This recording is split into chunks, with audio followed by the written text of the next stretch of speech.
ក្រសាំងទៀបមករដូវដល់ហើយដកក្បែរមាត់បឹងក្រសាំងទៀបមករដូវដល់ហើយដកក្បែរមាត់បឹងរៀមកេងតំតឹងកាយភ្នែកកំឡឹងថាបានជួបអ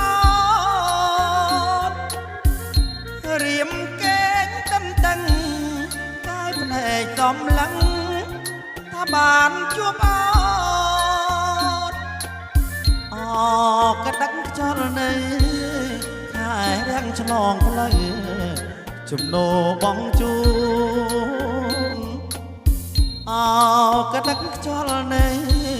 ខែរាំងឆ្លងផ្លូវជំនោបងជួ